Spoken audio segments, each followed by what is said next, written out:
Bonjour à tous, merci d'être présents pour cette commission RH consacrée à l'accompagnement de l'expatriation en Afrique. Nous avons deux invités. À ma gauche, Delphine Dourou, qui est la directrice du Syndex. Elle va expliquer ce qu'est le Syndex. Delphine a fait Centrale Lyon, a travaillé pendant longtemps chez Exxon, Renault, de Price, oui, à des postes de supply chain, avant de rentrer chez Total. Jusqu'en 2017, vous avez été VP du procurement. Vous avez ensuite créé votre société de conseil pendant 2 ans, puis vous êtes revenu chez Total. On quitte jamais Total en fait.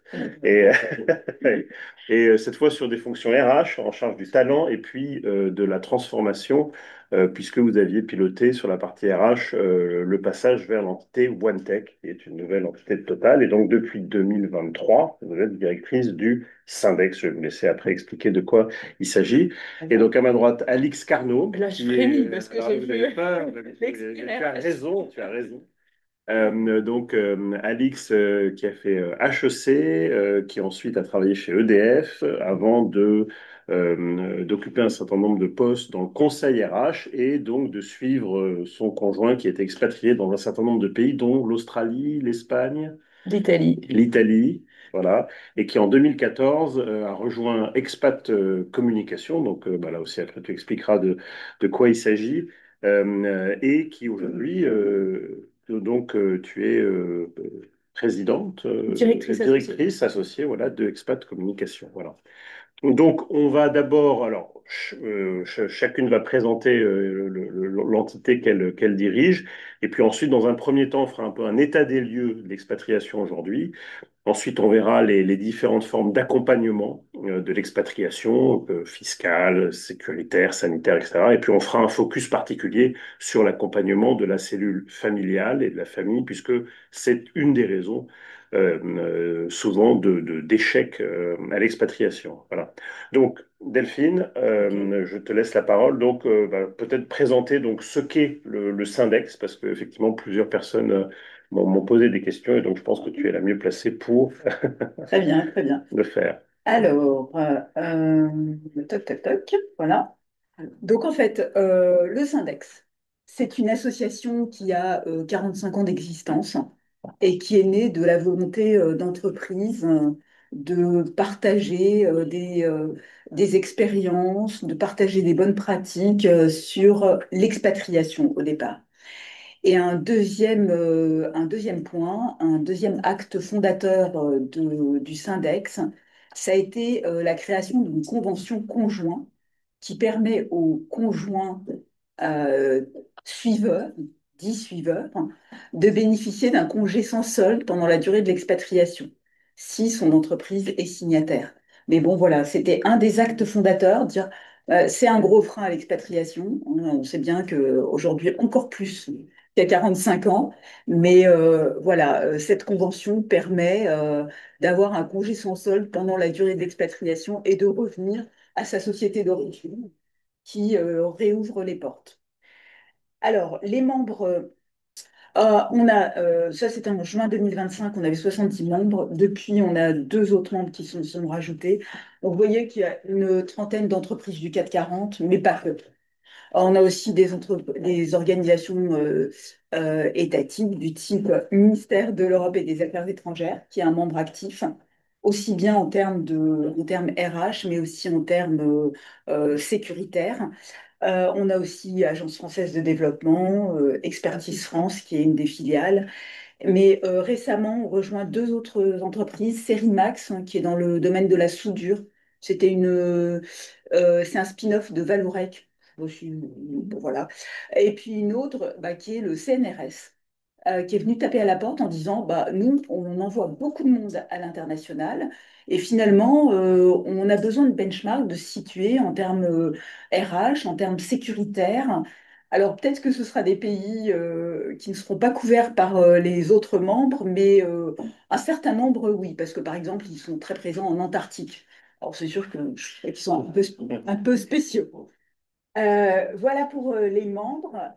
Comme je vous disais, c'est une association à but non lucratif. Moi-même, alors, je suis détachée de Total Energy dans cette association depuis 2 ans. Et on est deux membres, enfin voilà, avec Nadia qui vient de nous rejoindre. Donc on est deux permanents.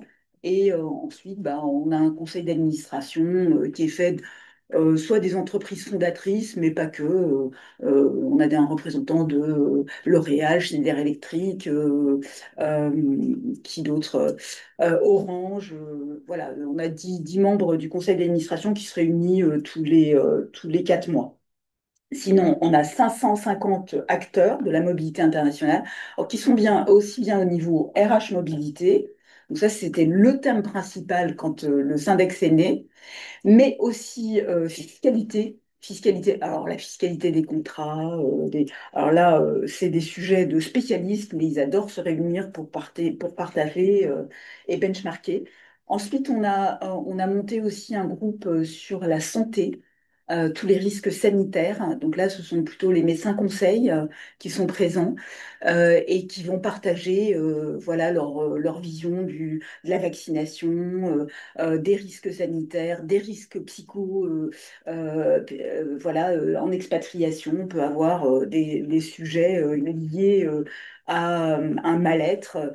Donc voilà, ce genre de choses. Et on a eu aussi un groupe de travail, par exemple l'année dernière, porté par les médecins sur le handicap et l'expatriation, c'est possible, avec des témoignages de personnes qui étaient en situation de handicap et qui ont pu être expatriées, montrer que c'était possible et que souvent les freins, ils viennent des organisations elles-mêmes, on se dit, oh là là, ça va être une usine à gaz, ou des personnes elles-mêmes, non, moi je peux pas partir parce que j'ai tel handicap. Donc voilà, et on construit des chartes aussi de bonnes pratiques ensemble.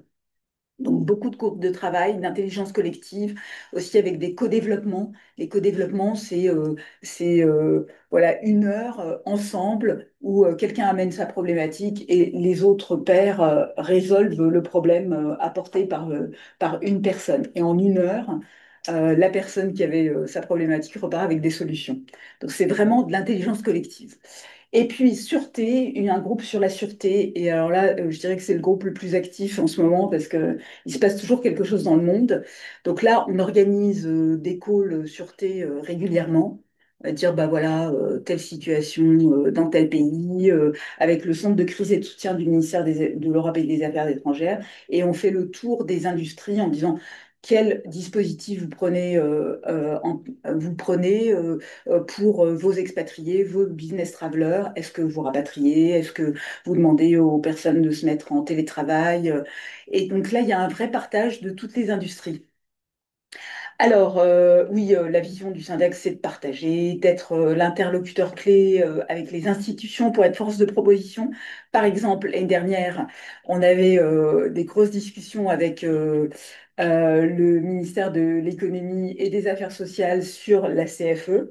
Donc, on a fait une petite enquête interne en montrant que bah, finalement, nos entreprises françaises, voire européennes hein, aussi pour certaines, ont besoin de la CFE parce que c'est une couverture minimum qui est importante, caisse des Français à l'étranger. Voilà, ce genre de choses.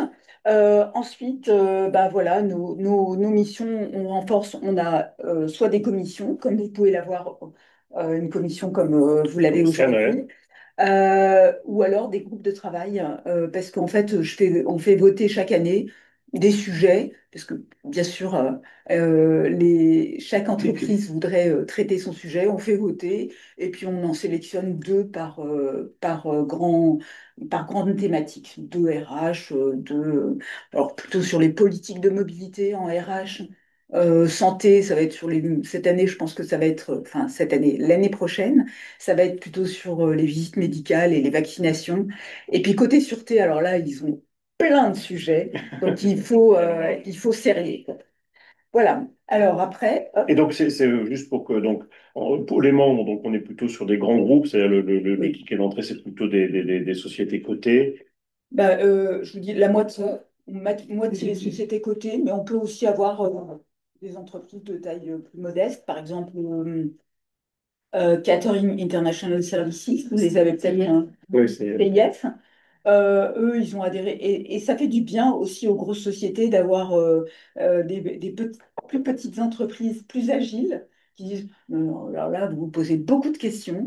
Nous, on a simplifié, on est très peu, et voilà comment on fait. Donc, dans les benchmarks, c'est très intéressant. On fait une enquête annuelle sur l'expatriation, et ça, on l'a fait depuis des années. Donc, Alors là, juste de couper ouais, Delphine, ça, on verra plus tard. on va voilà donc Yes.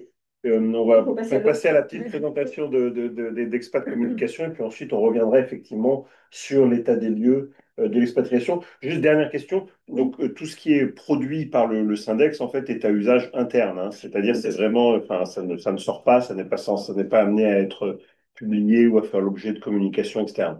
Non, en fait, on fait tout ce qui est issu des groupes de travail est partagé. Enfin, ce qu'on dit, c'est que voilà, si vous avez que 10, 20 entreprises qui partagent, les livrables sont partagés au sein de la communauté. Donc, on a un site web privé où on partage les livrables. D'accord. Alors, Alix, je te laisse présenter Expat Communication. Alors, Expat Communication, on existe depuis 2001. 2001, c'est drôle, il y a eu plein de structures qui ont été créées autour de l'expatriation à ce moment-là. C'est le moment là, l'expatriation s'institutionnalise, avant son déclin d'ailleurs. C'est le moment de peut-être d'apogée entre 2001 et 2008 de l'expatriation. Au départ, notre mission était très circonscrite, c'était aider les conjoints à trouver leur place dans l'expatriation. Alors, c'est une étiquette qui nous colle encore un peu, et on en est content parce que c'est le cœur de notre mission. Enfin, c'est ce qui nous rassemble, c'est de se dire, il y a des couples qui explosent, il y a des gens qui vont hyper mal, il y a des entreprises qui sont super déçues parce qu'il y a des conjoints qui n'ont pas trouvé leur place dans le process d'expatriation, alors que ça peut être évité. Donc ça, c'est ce qu'on fait au départ. Et vous voyez, enfin, j'ai mis notre histoire, c'est l'expatriation, parce que c'est vraiment autour de ça qu'on a été créé, avec notamment le site Femmes Expat. Petit à petit, il y a pas mal de choses qui se sont agrégées à ça, parce que Expat Communication, il n'y a que des anciens conjoints expats qui travaillent là, et que les conjoints expats, c'est souvent des gens assez diplômés, en tout cas hyper dynamiques, agiles, qui ont vécu pas mal d'expériences, et que quand on les met ensemble, ils sont assez créatifs. Et donc, il y a énormément d'innovation chez Expat Communication. Donc, aujourd'hui, qu'est-ce que ça donne, bientôt 25 ans plus tard? Ça donne qu'on a une gamme de services pour les expatriés. Enfin, on est entièrement B2B, hein. Donc, pour les entreprises vis-à-vis des expatriés, et une gamme de services interculturels qui sont venus se greffer en fait assez naturellement là-dessus. Pour les expats, qu'est-ce qu'on fait? Si je prends sur le plan logique, on va commencer par des études. Les études, elles sont nées de ma propre histoire de conjoint expat qui a écrit un bouquin qui doit être publié chez Herold. Et Herold vous dit, ah, fais sérieux, qui suis-je pour écrire un bouquin qui va être publié? Suis-je vraiment sûre de mes stats? Et donc, je fais une petite enquête pour vérifier quand même que ce que je racontais n'était pas juste mon prisme. Parce qu'il y a autant d'expats que de pays et que de familles, en fait. Donc, je me dis, je vais généraliser un peu le truc avec une enquête. Et là, 2500 réponses à l'enquête sur les conjoints expats, une pleine page dans le Parisien, une pleine page dans le Monde. Donc là, j'étais affolée en me disant, mais mes chiffres sont partout. Ça, c'est les filles, hein. C'est toujours un problème de légitimité. Mes chiffres sont partout. Est-ce que j'en suis vraiment sûre? Donc, on est allé voir le spécialiste des enquêtes du Syndex, qui s'appelle Olivier Bourse, et qui m'a dit, mais Alix, c'est tellement canon cette enquête que si tu veux bien, je l'utilise pour la Harvard Business Review. Ah, ok. Et il me dit, mais tu as de l'or dans les mains, continue. Alors, je dis, bah, merci Olivier, je lui dois beaucoup, hein. Alors on va continuer et de fil en aiguille, ça a donné ce qu'on a maintenant, c'est la formule est stabilisée depuis 3 ans, c'est-à-dire un baromètre où on fait 4 enquêtes par an sur la vie personnelle et professionnelle des expatriés. Euh, et où on va interroger, alors on a spécialisé maintenant les Français de l'étranger et les expats d'entreprise. On a vraiment enfin, une colonne et une ligne, les Français de l'étranger, quel que soit leur statut, et les expats d'entreprise, quelle que soit leur nationalité. Et en 10 ans, c'est vraiment devenu la référence sur ce sujet. J'étais sur plein de plateaux télé encore la semaine dernière, parce qu'on parlait du départ des Français. Voilà. Et surtout, les résultats sont présentés au Quai d'Orsay le 1er décembre. S'il y en a parmi vous que ça intéresse, Oui, tout à fait. Delphine sera là, mais Igor, Oui, si tout à ça fait. t'intéresse, voilà. Et c'est la source de données du ministère des Affaires étrangères sur les Français de l'étranger. Donc on est assez fiers de cette petite enquête, vous voyez, de besoins féminins, de légitimation qui devient quelque chose vraiment d'utile et source de données pour beaucoup de prestataires sur les Français de l'étranger, comme par exemple la CFE ou la EFE, qui viennent utiliser ces données pour construire leur politique marketing. Donc ça, c'est la première chose qu'on fait sur l'Expat Lab et ça va irriguer évidemment tous nos services parce que ça donne des datas sur l'accompagnement, voilà. Ensuite, on fait des services de formation et de coaching pour les expats. Donc ça veut dire quoi? Ça veut dire, on en reparlera beaucoup plus tout à l'heure parce que c'est Oui. le sujet ensuite, hein, mais de préparer les expats et de les accompagner et trouver des systèmes pas trop onéreux pour mettre des filets de sécurité pendant toute la durée de l'expat. Parce que les problèmes ne sont pas forcément dans les 3 premiers mois quand il y a l'accompagnement. Souvent, c'est plus au bout de 6 mois, un an, qu'on voit les difficultés apparaître. On réfléchit à des solutions pour ça. Et puis, Expat Network, on anime des communautés d'expats. Donc, la plus connue, c'est Femme Expat, ou Femme Expat, c'est 1 million de pages vues par an. Et c'est pas un gros site, mais c'est une niche qu'est l'expatriation féminin, c'est pas mal. Et puis, le club Expat Premium, dont je vous reparlerai. Quand on a lancé ces services, vous voyez, on était vraiment au départ pour les conjoints, puis après, on nous a demandé d'aider les collaborateurs aussi. Et les entreprises passaient leur temps à nous demander de faire des formations interculturelles. Et nous, on refusait, truc idiot, normalement, enfin, parce qu'il y a pas mal qui font du business parmi vous, on refuse jamais une demande client.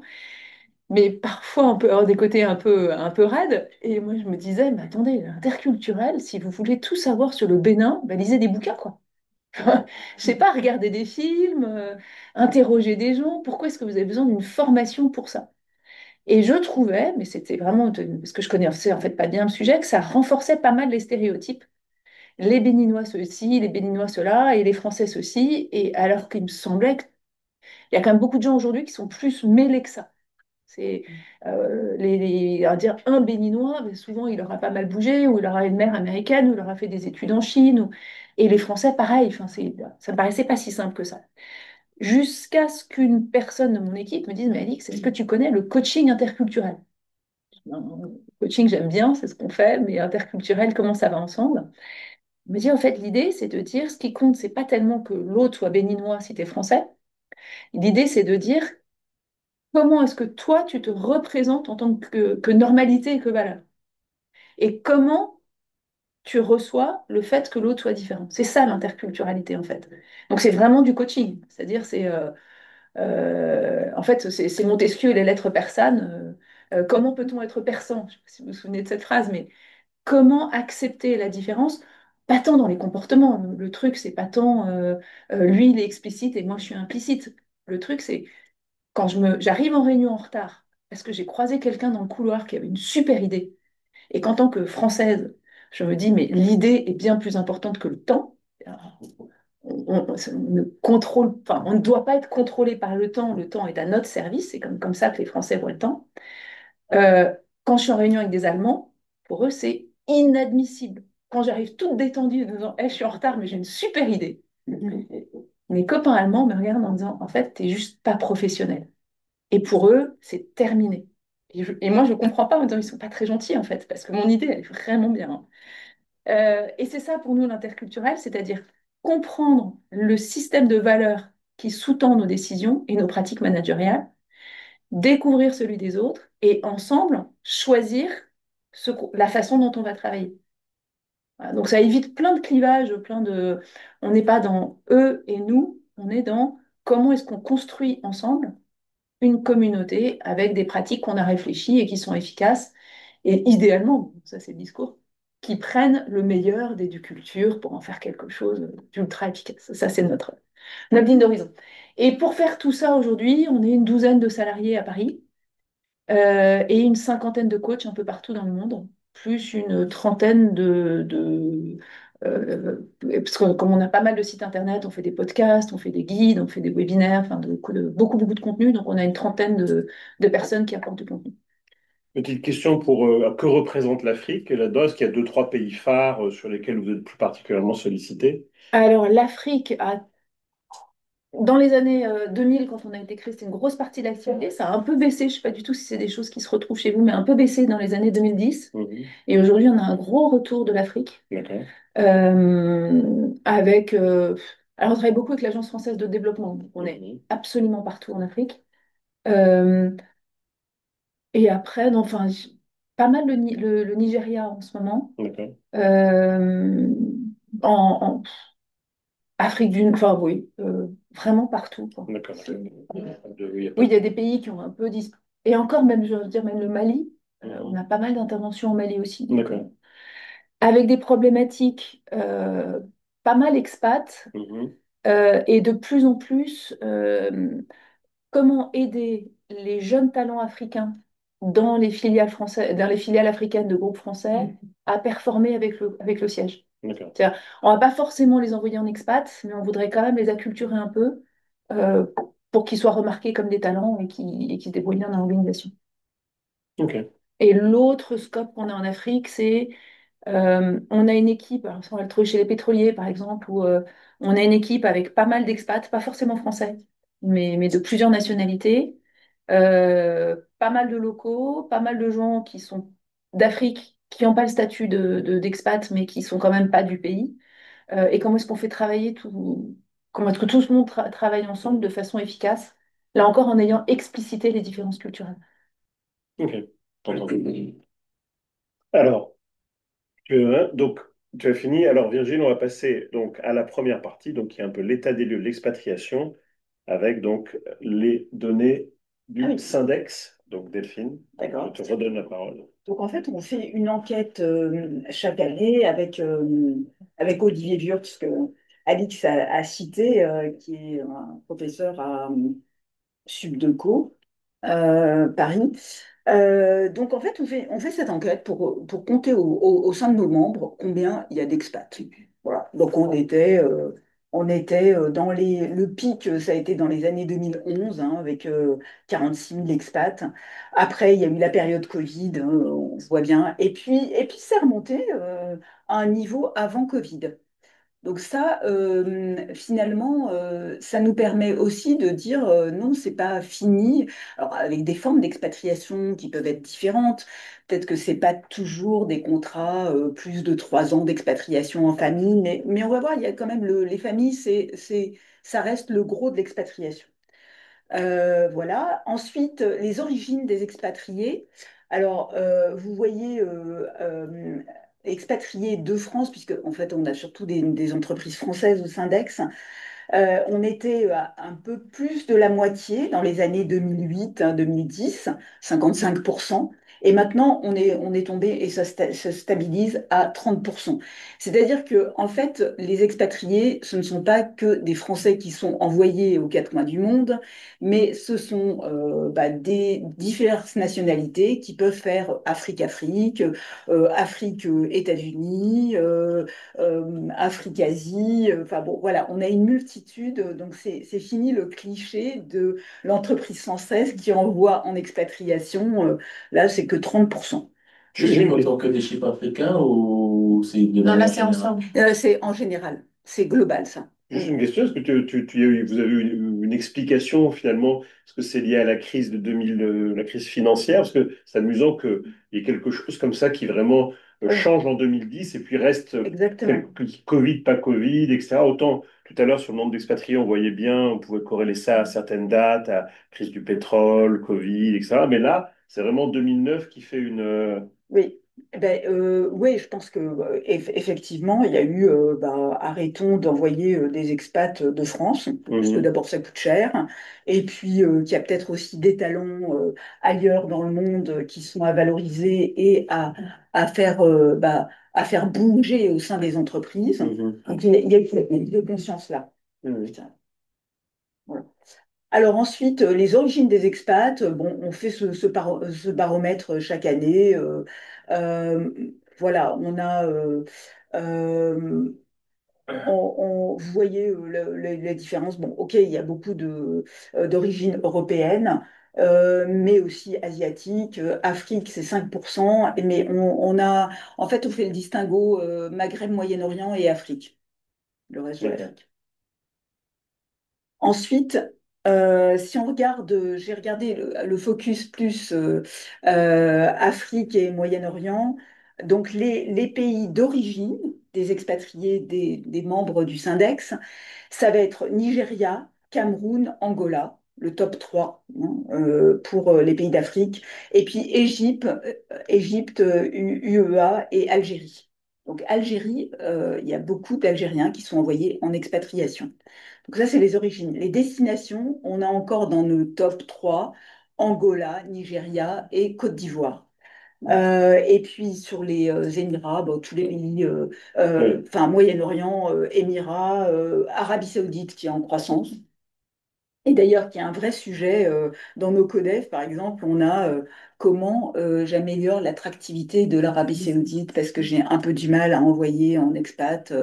Ben voilà, montrer que l'image qu'on avait de l'Arabie Saoudite est en train de changer, que c'est quand même plus facile pour un conjoint de partir. Et puis il y a le Qatar. Bon, mais alors c'est très lié aussi. Voilà, c'est lié au secteur d'activité parce que tu as quand même Oui, c'est ma pas mal prochaine question. d'expats pétroliers. Pour le Oui, Nigeria. alors on dit plus pétrolier, on dit énergétique. Oui,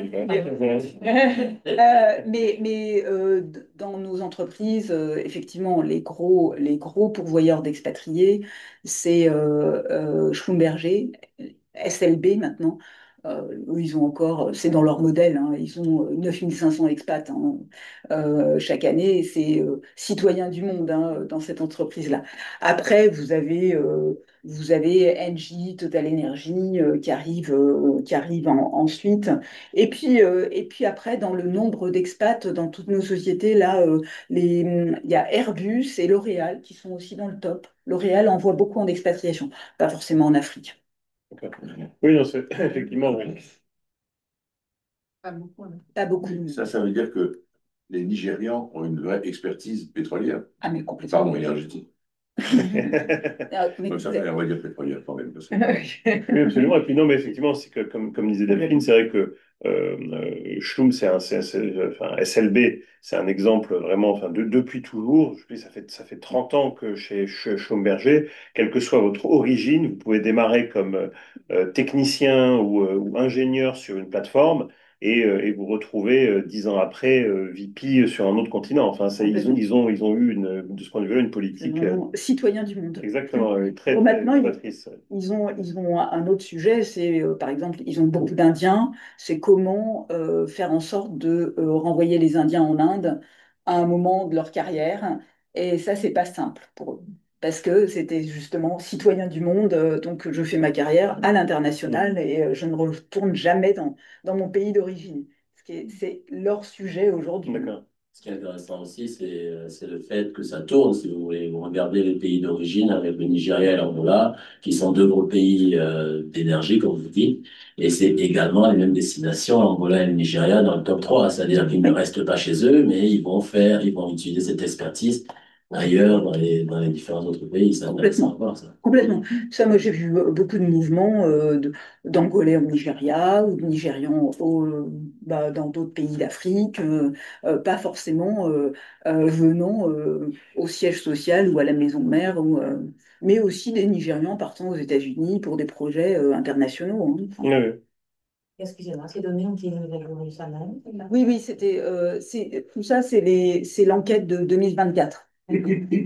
Alors, on fait une enquête chaque année. Là, on va lancer celle des chiffres au 31/12/2025. On la lancera au début de l'année. Donc, on fait ça chaque année.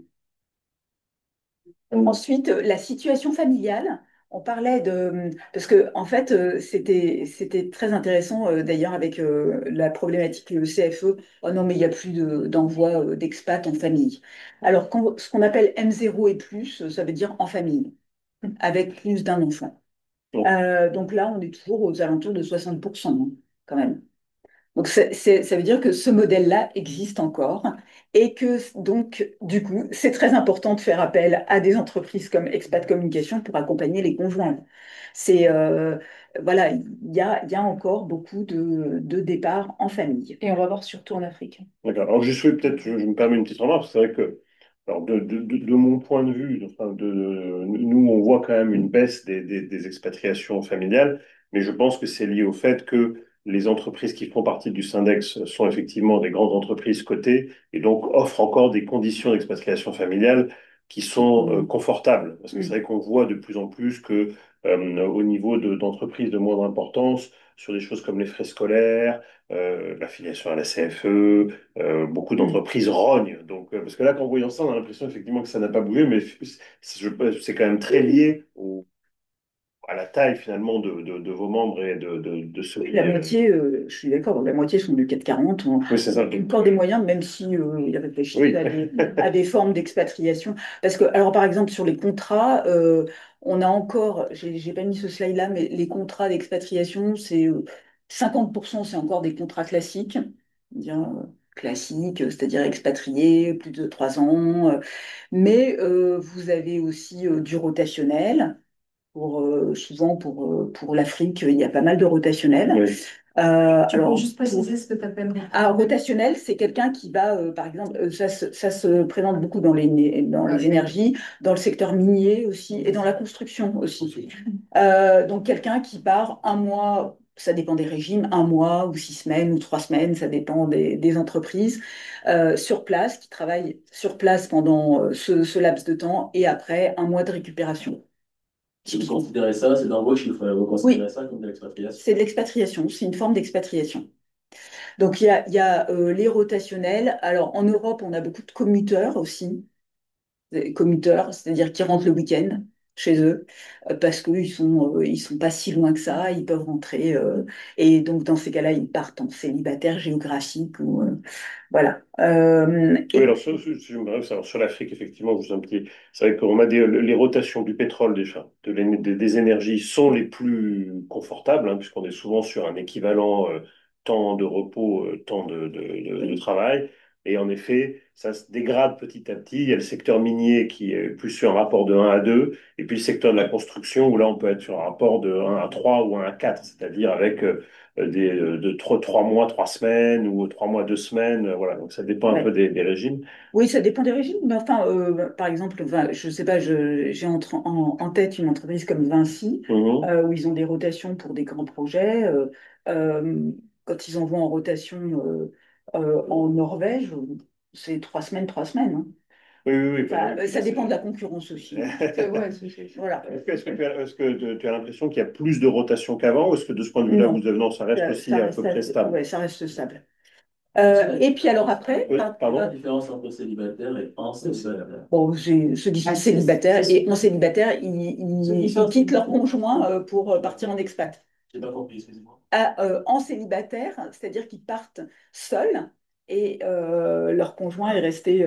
Nous, on l'appelle Alors, dans nos enquêtes, on l'appelle célibat géographique. oui, voilà. Le célibat géographique. Voilà. C'est évalué. Exact. Ensuite, vous avez aussi des entreprises qui vont proposer des contrats d'expatriation qui sont de la localisation. Alors, ils appellent ça le local plus. Alors, on peut mettre beaucoup de choses derrière. C'est-à-dire que vous prenez un contrat, vous n'êtes plus expatrié classique, mais vous prenez un contrat local et on vous aide la première année ou les 2 premières années sur les frais de scolarité, la partie fiscale. Ça, c'est, je dirais, alors pour le Moyen-Orient, ça peut arriver. Afrique, ça dépend de l'attractivité du pays. Mhm.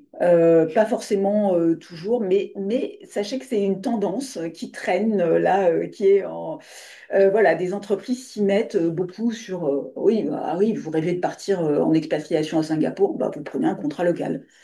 Et plus de corde de rappel avec la maison mère hein, dans ces cas-là. Mhm. Voilà, Oui, c'est voilà. vraiment de faire un choix autre. Hein. Voilà.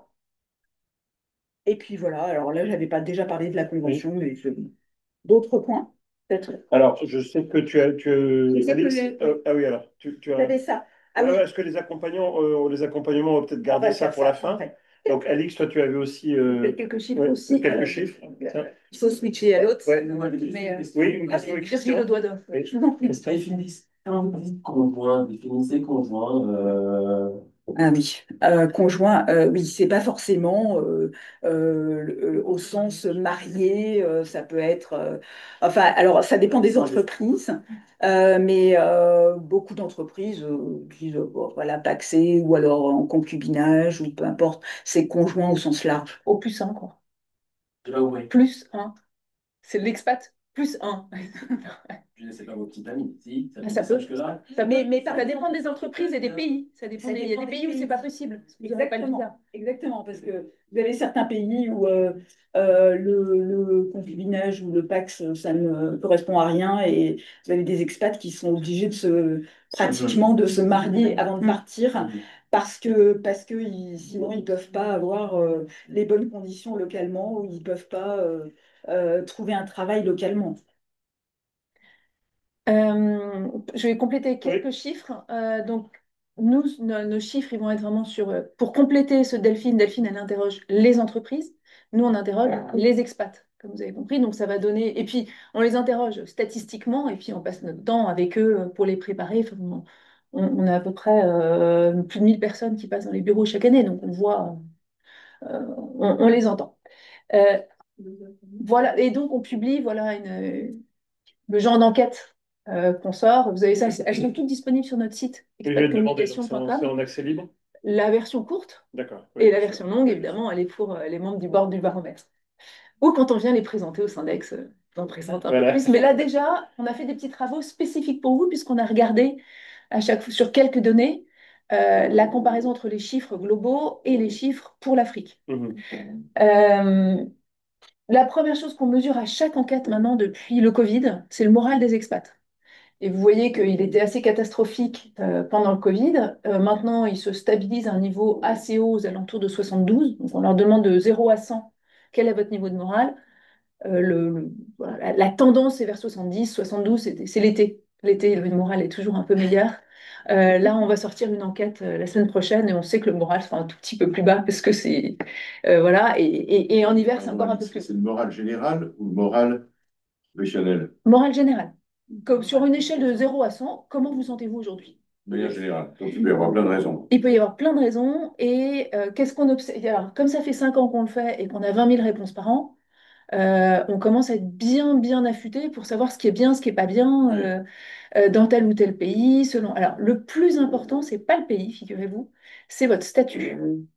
Et c'est pour ça que c'est important de parler des conjoints, c'est parce que le niveau de morale des conjoints est structurellement inférieur à celui des collaborateurs de 4 ou 5 points. D'accord. Voilà, donc, et ça, c'est beaucoup plus que les différences géographiques, parce que vous voyez, Oui, c'était assez le plus cohérent. gros écart géographique qu'on a, c'est entre l'Asie et l'Afrique. Bon, l'Afrique est en ce moment l'endroit où le moral est le plus bas, mais c'est pas, c'est 71 quand l'Europe est 72. Hein. Enfin, voilà, il y a pas. Alors, après, il y a des diversités par pays, évidemment, mais globalement, à l'échelle du continent, il n'y a pas tellement d'enjeux. Les enjeux, ils sont sur donc, le statut, vraiment les catégories les plus fragiles étant celles des conjoints et celles des aventuriers, c'est-à-dire celui qui part sans contrat et qui verra bien. Alors, là, effectivement, c'est dur. Euh, on a une différence assez forte entre hommes et femmes, mais quand on regarde dans le détail, c'est pas parce que les femmes ont un bon moral, c'est parce que les femmes sont conjoints beaucoup plus souvent. Et Mhm. que c'est dur d'être conjoint parce que, et ça c'est défini par plein d'échelles, ce qui fait votre bonheur dans la vie, c'est pas tellement enfin, la réalité en soi, c'est l'impression de contrôle que vous avez sur votre vie. Le peuple le plus heureux au monde, c'est le Danemark, enfin, et les pays scandinaves, avec une culture protestante dans lesquelles on leur dit, vous êtes responsable de votre bonheur. C'est pas Mektoub, c'est pas Inch'Allah, c'est pas si Dieu le veut, c'est si tu veux quelque chose, fais-le. Ah bah du coup, je veux dire, on trouve qu'on va très bien. Voilà. Et ben, les collaborateurs, ils vont mieux que les conjoints parce qu'ils se disent, si je veux rentrer, je rentre. Et puis c'est moi qui l'ai choisi. Les conjoints, ils l'ont choisi aussi, mais le volant n'est pas dans leur main. Est-ce que vous avez par tranche d'âge également Oui, cette répartition? oui. Alors heureux comme un retraité en expat. Hein. Voilà. Et l'autre extrême en termes d'âge, c'est les VIE. Il y a aussi heureux comme un VIE parce ils vivent une aventure, ils sont bien payés, le statut est confortable. Justement, ils sont agrégés avec humanitaire et du coup, ils n'ont pas une très bonne note. Non, non, non, mais parce que ça va sauter. D'accord. Ça va sauter parce qu'on attend des chiffres de VIE, parce qu'on n'en avait pas beaucoup. Parce que On n'a pas normalement, voulu les VIE, distinguer. ils sont hyper volontaires d'y aller. Tout à fait. Non, non, et puis il faut savoir Ils n'ont pas hyper de bien charge de pour eux. famille, tout ça. Oui, Ils ont des taux d'épargne C'est ça. plus et que les puis, expats ils d'entreprise. visitent les pays. Ah ouais, ils ouais. sont- Alors, le statut est vraiment... à part dans des très grandes villes comme New York, où financièrement c'est un peu difficile, en Afrique, ça va Bah, très en très bien pour Afrique, eux. quand ils sont en brousse, c'est moyen. Enfin, quand ils sont Mm. pas Mm. dans une grande capitale économique, certains nous ont avoué qu'ils n'étaient pas forcément très très heureux. C'est difficile. Ou quand ils ont des responsabilités purement commerciales, en ouverture de filiales seules, là on voit le moral se dégrade, c'est trop dur. Mais sinon ils vont bien. En gros, ce que tu dis, c'est quoi la VIE retraité? Donc, en fait, quand finalement, il n'y a pas à gérer la famille, en gros, si je schématise un peu vite, Alors il peut y non, avoir un conjoint ou pas, parce mais que, est-ce que c'est ça qui rend... parce que quand on compare Je ceux pose qui la sont question. mariés et les célibataires, Ouais, les célibataires vont moins bien. d'accord. En fait, il faut qu'il y ait une pièce qui s'ajuste. Alors, s'il n'y a pas de conjoint, c'est le collaborateur, ce qui est tout seul, et donc il va aller moins bien parce qu'il est tout seul, parce qu'il doit faire tout à la fois, etc. S'il y a un conjoint, le collaborateur va mieux, c'est le conjoint, pour qui c'est difficile. Voilà. C'est vaste. Donc, mais c'est logique, hein, il y a forcément, Bien il y a sûr. forcément tout un processus d'ajustement, et c'est celui qui porte ce processus d'ajustement qui va être plus fragile. Mhm. Le dernier facteur de fragilité, mais dans toutes les enquêtes est très fort, c'est le retour. Et là, on a vraiment une courbe en V. Touche le tableau. Tout. Touche. Ouais. On a vraiment une courbe en V. J'arrive, je vais plutôt bien. Enfin, bon, après, il y a forcément un petit creux, là, vous connaissez bien, mais globalement, ça va. Quand je sais que je vais rentrer, mon niveau de morale s'effondre jusqu'au moment du retour, où on a vraiment un point bas, et il remonte progressivement, et au bout de 7 ans, on revient sur des niveaux très hauts. Voilà. C'est un vrai sujet, le retour d'expatriation. C'est autant que le conjoint, hein. Oui. Et il n'est pas traité, et nous, ça fait 10 ans qu'on dit la même chose. Toutes les enquêtes le montrent, le retour est la phase la plus difficile de l'expatriation selon les trois quarts des expatriés qui sont rentrés. Ça fait 10 ans qu'on clame ça dans le désert et qu'il n'y a quasiment pas d'accompagnement, pour en parler, mais l'accompagnement au retour est quasi inexistant parce qu'on ne sait pas qui paye. Est-ce que c'est la même chose pour les entreprises? Oui, oui. Alors, ça va être un sujet, là, quand on a fait passer nos sujets RH de 2026, j'attendais d'avoir le retour de la petite enquête interne. Donc, on a un sujet sur les politiques de mobilité, mais ça, c'est un sujet sans fin. Il y aura toujours une révision des politiques de mobilité. Et le deuxième sujet, retour d'expat, parce qu'en fait, on voit qu'il y a beaucoup de frustration. Des personnes qui pensaient qu'en partant, en faisant un sacrifice, en partant en expat, en ayant un vrai poste de responsabilité, et ben le retour, il n'est pas facile parce qu'il se retrouve comme un cadre lambda et qu'on ne les attend pas forcément. Et que c'est pas toujours facile de retrouver sa place au retour. Donc c'est un vrai, et on va me lancer des ateliers là-dessus. Et oui, on peut se rendre compte. Super. C'est comme le gars qui a fait un beau voyage et qui veut montrer ses diapos de voyage à tout le monde. Surtout pas. Sauf que ces diapos de voyage, c'est pas juste par nombrilisme qu'il veut vous les montrer, c'est qu'il sait que ça a un impact pour la boîte et que la boîte se portera mieux de prendre en compte ces photos de voyage parce qu'il était en Asie et qu'il a vu ce qui allait se passer chez nous en 4 ans ou parce qu'il était en Afrique et qu'il se dit là, il y a vraiment des marchés, il se passe des choses et il clame dans le désert, quoi. Voilà, c'est Cassandre sur sa plage qui dit attention, attention, ou je sais pas quoi, et puis tout le monde s'en fiche, et donc c'est hyper frustrant. En termes d'intégration, donc le moral est plutôt bon, en 72 c'est bien, l'expat c'est plébiscité, ils disent tous. Le leitmotiv, nous, qu'on a avec eux, c'est ne pas confondre facile et bon. L'expat, tout le monde est content. Tout le monde dit si c'était à faire, je le referais, mais à des taux de 95%. C'est stalinien comme appréciation. En revanche, ça n'est pas facile. Et c'est ça le truc que confondent ceux qui vont partir, c'est ils sont déçus au début parce que, comme tout le monde dit que c'est bien, ils pensent que ça va être facile. C'est comme une marche en montagne, quoi. C'est beau, c'est génial, mais ça fait mal aux pattes. Et ben l'expat, c'est pareil. Il y a plein de moments où on est désespéré, on se demande ce qu'on fait là, voilà. Mais on est content d'être là et on ne repartirait pas. Le conjoint aussi? Les conjoints aussi. Et ça, enfin, c'est quelque chose pour ceux d'entre vous qui envoient des conjoints, n'ayez pas peur de vous dire oui, ça va être dur. Et on va le revoir dans les chiffres, c'est dur. Mais ça ne veut pas dire qu'ils ne trouvent pas ça bien. Est-ce que vous avez su mettre en lumière les leviers qui font justement ces gens-là aussi l'expatriation? Oui, bien sûr. On a beaucoup regardé et c'est vachement profond. Je vais vous citer moi, un truc qui m'a fait fondre en larmes, parce que je suis une grande émotive. Quand je lisais les verbatims de l'enquête, il y a une femme qui écrit: Mari parti, enfant envolé, pas de job, et je ne regrette rien. Bon, moi, ça a dû me toucher un peu dans mon passé de conjoint expat pour que je réagisse comme ça. Et quand je l'ai lu au bureau, tout le monde m'a regardé le truc. Pareil. Mais en fait, c'est ça, l'expatriation. C'est-à-dire, oui, je vais perdre, y compris sur des sujets absolument fondamentaux, ou si on me l'avait dit avant, j'aurais dit, je ne partirais pas. Mais ce que je vais découvrir de moi-même, euh, de l'autre, du sens de la vie, de ma capacité de résilience, ça vaut tous ces sacrifices. Mais aller expliquer ça à des gens dont ils soient partis. Alors tu vas voir, tu vas perdre ta carrière, mais c'est pas grave, hein. On peut pas le dire comme ça. En termes d'intégration, l'intégration, c'est vraiment un sujet clé et c'est ce fameux sujet. Alors, nous, dans les préparations expat, c'est toujours un moment où les gens nous disent je vais devenir comme eux, quoi. Alors, quand on accompagne les gens de l'Agence française de développement, par exemple, c'est des hyper empathiques, donc je les comprends trop. En gros, je vais devenir noir. Je vais partir là, et puis il y a des enfants qui nous disent et quand je serai noir, est-ce que les grands-parents me reconnaîtront? Mais l'AFD, à l'intérieur, ils ont un peu ça, quoi. Je vais faire tout comme eux. Bah en fait, quand on voit le niveau d'intégration, il est 3,6 sur 5 avec une durée moyenne de vie à l'étranger de 10 ans. Donc c'est le suis-je d'ici, suis-je de là-bas, est-ce que je suis encore de mon pays d'origine? C'est une question centrale. Ça fait partie des points douloureux de l'expatriation souvent et c'est insoluble. Voilà. En Afrique, ça se passe nettement, enfin mieux quand même qu'ailleurs. On est à 3,6 partout, on est à 3,7 en Afrique avec, vous allez le voir, quand on leur demande qui ils voient, des enjeux sur l'intégration. Là, vous voyez, Ah oui, c'est on va- qui je vois. Est-ce que je vois que des locaux? Bon, c'est pas grave.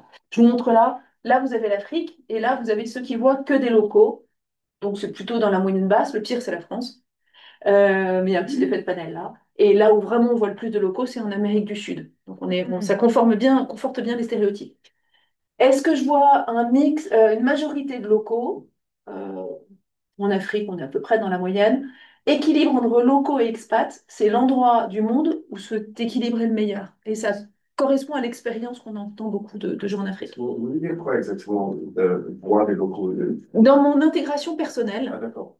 en dehors du boulot, qui je vois? Ah, en dehors du Voilà, boulot. en dehors du boulot. Oui, parce que Vie sinon, sociale, quoi. c'est ma vie sociale. En Afrique, elle est ultra équilibrée. C'est la cellule familiale ou c'est l'expatrié C'est la qui personne qui travaille? répond.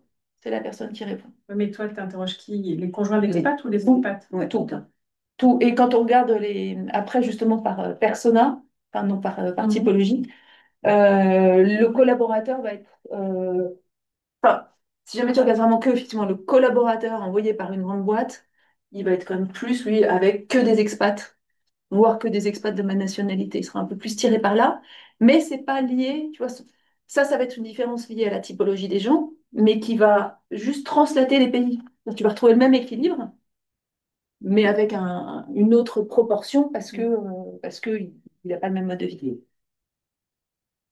Euh, Après, je vous fais des très rapides. Focus santé. Alors, on est là avec des expats d'entreprise, donc qui ont de toute façon souvent la CFE, des mutuelles privées, enfin, qui sont très gâtées. Euh, Là, on n'a pas fait par continent, on a juste de me regarder. Ça, c'est les chiffres pour l'ensemble du panel. Et puis on a regardé qui était surreprésenté comme pays dans cette partie-là, dans cette partie-là. Ceux qui disent le système de santé local est meilleur que dans mon pays d'origine, c'est des gens qui sont en Thaïlande, en Chine ou aux États-Unis. Ceux qui disent il est moins bon que dans mon pays d'origine, c'est le Canada, notamment pour les délais. Il y a un énorme problème de délai de santé au Canada.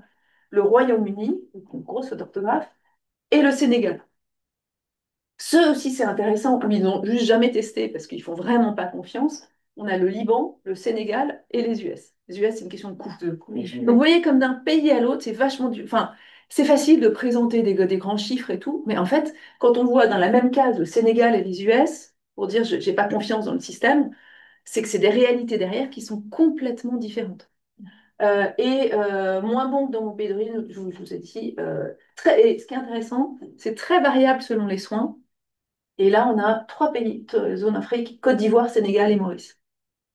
Donc, selon les soins, soit en gros, soit je peux aller dans la capitale et j'ai accès à des hôpitaux de top qualité, soit je suis en brousse et c'est pas la peine. Et ceux qui ont répondu à ce questionnaire sont des gens de nationalités différentes, Ouais. expatriés dans le. Ok. Ouais. Hum. Voilà. Alors après, très rapide sur l'éducation. Alors là, pour le coup, l'éducation, c'est vraiment le secteur sur lequel on a l'Afrique a vraiment la plus grande spécificité, c'est-à-dire un recours. Alors là, pour le coup, on est vraiment, désolé, mais selon les enquêtes, j'ai été vous piocher dans plein d'enquêtes, donc on n'est pas toujours les mêmes bases. Donc je vous les précise, là, on est sur des Français d'étrangers essentiellement, très peu d'étrangers, et ça se voit vraiment parce que quand on leur demande quel système éducatif ils ont choisi, en Afrique, le système français est très largement surreprésenté avec l'Amérique du Sud, et ça c'est pour les Français, avec un recours au système local qui est vraiment le plus faible du monde.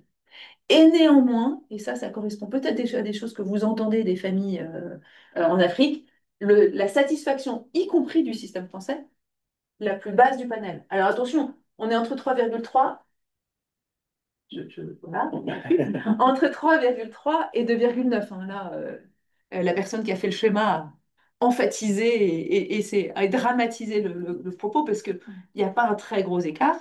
Néanmoins, et ça on a tous les ans. Après, ce ne sont pas les lycées les mieux dotés. Les superbes lycées ont été faits maintenant en Asie et au Moyen-Orient. Au Maroc. Et il y a beaucoup de lycées africains qui sont anciens et qui ne sont pas très bien équipés. Ils peuvent être anciens, ils peuvent être dans des zones où il y a moins d'expats qu'avant, donc plutôt avec un déclin de la population. Ils peuvent être dans des zones qui sont compliquées.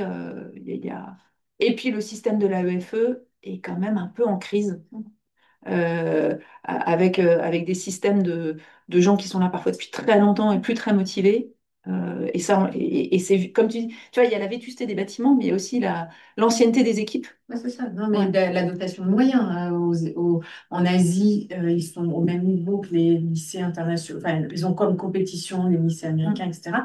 Ils proposent hors scolaire des trucs. Enfin, c'est plus un système type campus américain qu'un système classique de lycée. Et les frais de scolarité ne sont pas du tout les mêmes. C'est un business hein, aujourd'hui, le système scolaire en Afrique. Hein. Actuellement, il y a beaucoup d'écoles privées, etc. Et Ils sont bêtemment. ont moins accès, c'est triste à dire, mais dans certaines zones, ils ont moins accès à les résultats.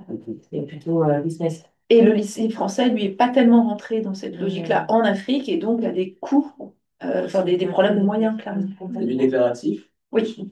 Ça veut dire qu'on n'a pas testé ça ou croisé ça avec le taux de réussite au bac, par exemple, français. De toute façon, dans les lycées de l'AFE, il est de 95%. Oui, mais c'est en Afrique qu'il est le plus bas. Oui.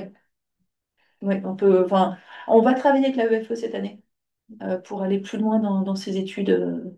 Parce que curieusement, la l'AEFE a aucun système d'évaluation et même ceux sur les résultats au bac, ils ont été faits par des cabinets privés. Et la l'AEFE, au départ, n'était pas contente du tout qu'on se permette de regarder leurs chiffres. Maintenant, ils commencent à comprendre que sans transparence, ils ont des objectifs de développement hyper importants. S'il n'y a pas plus de transparence, ça ne sera pas possible. Alors là, je profite juste de rebondir sur la partie, donc, puisque c'est une partie des accompagnements qu'on va aborder. Tu as parlé de la partie sanitaire, la partie éducative. Donc, Delphine, sur la partie accompagnement sanitaire des entreprises du Syndex, est-ce qu'il y a des évolutions particulières? Est-ce qu'il y a enfin, les choses se passent comment? Est-ce que tu vois des différences par rapport à il y a 10 ans? Est-ce que... Euh, alors, moi, je vois que l'accompagnement sanitaire, euh, il y a, pour la plupart des entreprises, à part la CFE, il y a aussi une volonté de prendre une couverture privée en plus. Pour certains pays, c'est nécessaire, hein, comme les États-Unis, c'est obligatoire parce que les frais médicaux sont tellement élevés. Après, non, j'ai pas vu voilà, d'évolution majeure pour l'Afrique. Il y a une couverture santé qui est pas. J'ai pas entendu de choses disant on est mal couvert quand on part en expatriation en Afrique. Non, il y a des. Quand c'est un pays où c'est difficile de se faire soigner, bah, il y aura des cliniques privées mises en place par exemple, les miniers vont mettre en place leur Oui, leur clinique. propre clinique, ou même comme Total le fait dans certains pays, comme l'Angola, où ils avaient leur propre clinique. Ouais, voilà. Enfin, voilà. Mais on ne voit pas un désengagement, ou enfin, on reste quand même sur un niveau Parce que ça, c'est le truc auquel tu ne touches pas. Voilà. Tu vois, je vais peut-être finir juste ça, parce que j'en arrive justement aux accompagnants, ça va faire la transition. Juste sur le sentiment de sécurité. Euh, Vous sentez-vous en sécurité dans votre pays d'accueil? En Afrique, c'est exactement comme partout dans le monde. Et ça, c'était pas forcément intuitif. Et je pense que c'est un chiffre important à dire. Oui, on est en sécurité en Afrique. Là où il y a un enjeu, c'est sur l'instabilité. Et là, il y a, dans ceux qui disent, est-ce que vous craignez l'instabilité? En Afrique, il y en a un peu moins de la moitié qui disent non, j'ai pas de problème. Pardon. Un peu plus de la moitié qui disent oui, alors qu'on est plus à 42% dans le reste du monde. Donc là, oui, sur l'instabilité politique, il y a un enjeu, mais pas sur la sécurité. Et ça, c'est un truc que moi, en tant que Française, ça me fait très mal, mais il y a quand même beaucoup de gens qui disent, moi, c'est à Paris que je me sens pas en sécurité. Et ça, enfin, c'est pas, c'est un oui-dire, un machin, grande conversation d'expat. Ça se retrouve dans les chiffres. Et là où il y a aussi un enjeu, c'est sur la liberté d'expression qui est clairement plus faible en Afrique. Je fais plus attention à ce que je dis. Mais en Asie, ça doit être pareil. Non? En Dans Asie, certains bah, pays ça d'Asie. dépend complètement où. En Chine, le score est catastrophique. Et là où le score est effondré, ça ne vous surprendra pas, mais ça fait mal, c'est aux US. Aux US, cette année, on est passé, alors, on est à 74 en Europe, on est passé à 48 aux US. Mais je passe vite, c'est pas notre sujet. Les aspects les plus préoccupants, vous voyez que ça change beaucoup selon les pays. Risque terroriste, Burkina, Israël, Mali. Risque sanitaire, Mauritanie, Gabon, Laos. Et je n'ai aucun sujet qui m'inquiète. Danemark, Singapour, Koweït.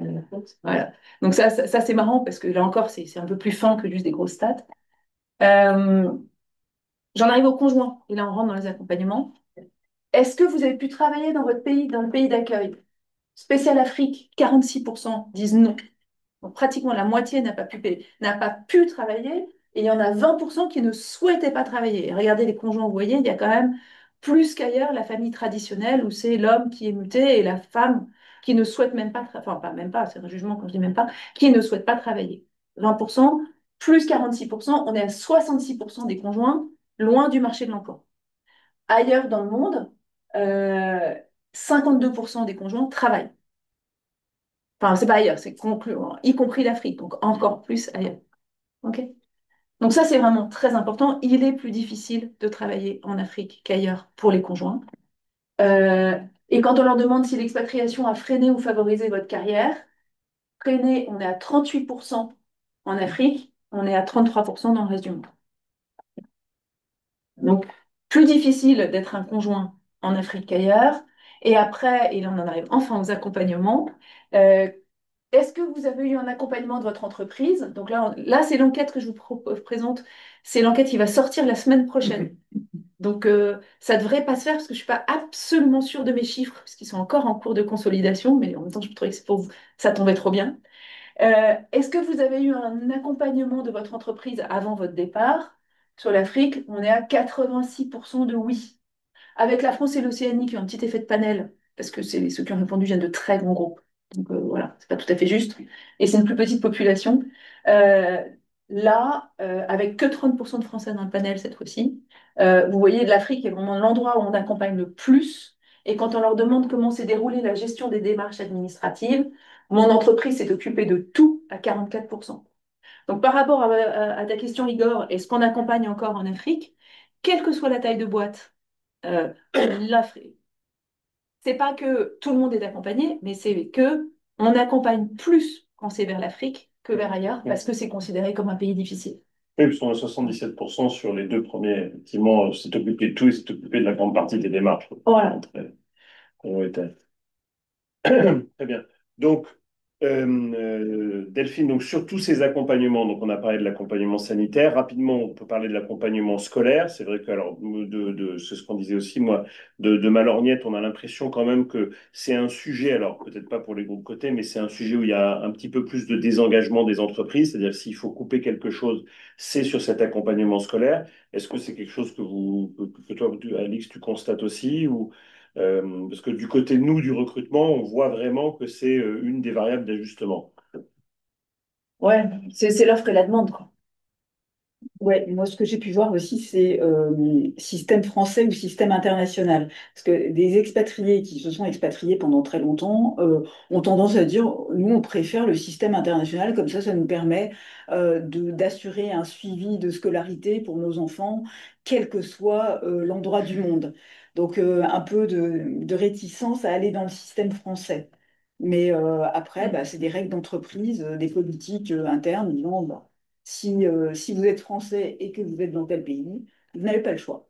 Ou alors, vous le faites. Et ce que je voulais te demander, c'est voilà, donc il y a des entreprises qui vont imposer le système français et hors système français qui vont refuser de rembourser une école internationale. Pour dire, le ticket, c'est le prix du lycée français. Si vous voulez les mettre ailleurs, vous payez la différence. D'accord. Les expats sont alors ça, vraiment, nous, ça confirme très largement ce que tu dis. Les expats, le taux de français que leurs enfants au lycée français ne fait que de baisser. Et dans des proportions assez inquiétantes pour la EFE. Pour la concurrence que vous décriviez, y compris notamment en Afrique, des autres lycées privés internationaux, avec des types de pédagogie beaucoup plus centrés sur les besoins de l'enfant. Et la France commence à avoir du mal à promouvoir son statut un peu règle en fer et tableau vert, voilà, par rapport à d'autres qui sont beaucoup plus sur l'épanouissement de l'enfant. Et les prix sont différents. Je veux dire, les lycées français ne s'adaptent pas au prix des Sont moins chers. lycées Sont moins chers, internationaux. Moins cher, mais j'ai pas de stade précis. Ah ben, c'est la moitié. Ouais, Par rapport à une ça. école américaine, c'est la Ah bah moitié. oui. La moitié ou un tiers. Ouais. Toutes les choses scolarités, tout ce qui est extrascolaire. Voilà. Où là, il y a peu d'extrascolaires au lycée français. Enfin, ils sont achetés indépendamment. Ouais. Et après, donc le slide aussi sur l'accompagnement sécuritaire. Est-ce que, alors sur l'Afrique, est-ce que parmi les membres du Syndex, enfin, voilà, j'imagine que c'est très lié évidemment aux questions géopolitiques, mais est-ce qu'il y a, il y a toujours donc des destinations qui sont interdites, on va dire, hors célibat géographique? Est-ce que tu as l'impression de voir effectivement plus de restrictions, peut-être plus d'appréhension, ou là aussi ça reste assez. Ben, en fait, quand on regarde, alors il y a deux points pour répondre à ça. Sur les refus d'expatriation, Mhm. c'est une étude qui avait été faite par Olivier, là, montrant que la première cause de refus d'expatriation, c'est le travail du conjoint, qui dit, bon, moi, je ne veux pas partir parce que ma carrière, voilà. Et le deuxième, c'est les situations sécuritaires. Mais c'est pas forcément pour l'Afrique, hein, comme tu l'as montré. Enfin, je pense que les entreprises mettent en place tellement de dispositifs pour rassurer que finalement, c'est pas une question d'Afrique. Ça va peut-être plutôt être une question de partir en expatriation au Moyen-Orient. En ce moment, c'est pas forcément folichon. Ou alors Ou la Chine. ou en Ou Chine. la Chine, on a des gros Voilà. sujets sur les expats qui partent en Chine. Donc, voilà, pour répondre, D'accord. répondre à ta question. Et dans la sécurité, les expats nous mettent parce qu'on a les mêmes flics, mais mettent la pollution dans les questions de D'accord. sécurité. Et là, on a des refus d'expats sur des villes comme Mexico, sur des villes En Inde aussi. comme Bombay, en Mumbai, voilà, des très grandes métropoles où les gens ne partent pas en disant j'ai pas envie que mes enfants, vous savez, il y a des endroits où ils font les cours de sport sont dans des gymnases avec de l'air filtré,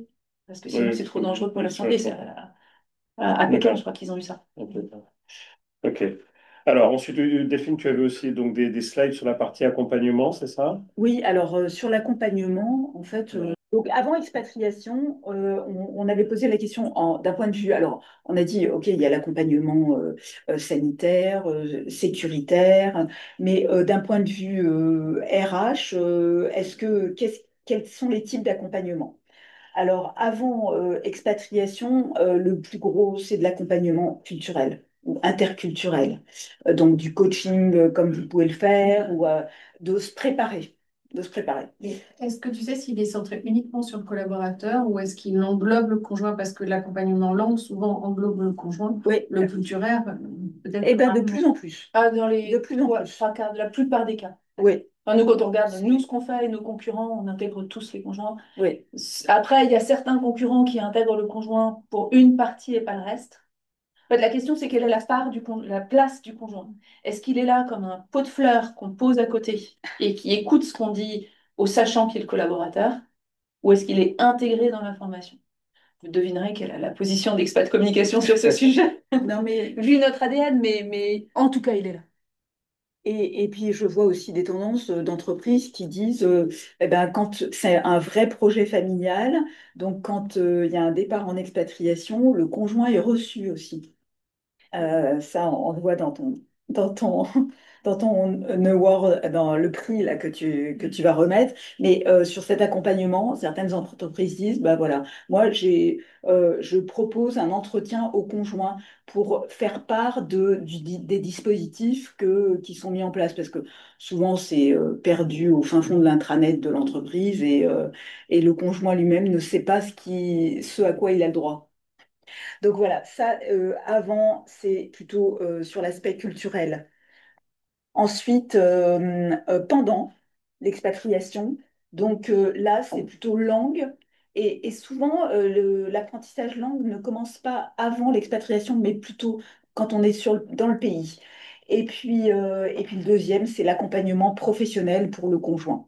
Donc professionnel en termes de coaching, alors avec des volontés, pas forcément de trouver un travail, hein, c'est pas le souhait de tous les conjoints, mais quand même cet accompagnement qui peut permettre de se dire, bah voilà, je me pose la question de refaire des études ou de créer ma propre entreprise.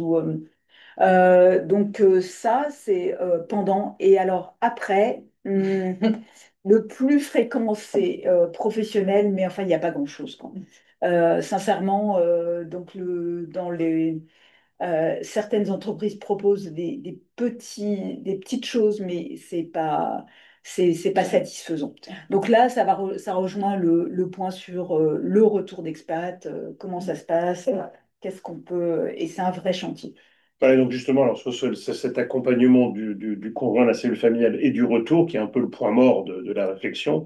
Qu'est-ce qui peut être proposé? Qu'est-ce qui peut être fait aujourd'hui? Alors, pour nous, alors on lance, donc le 1er décembre, je vous dis, on présente les résultats du baromètre Expat Communication au Quai d'Orsay et on va remettre des prix.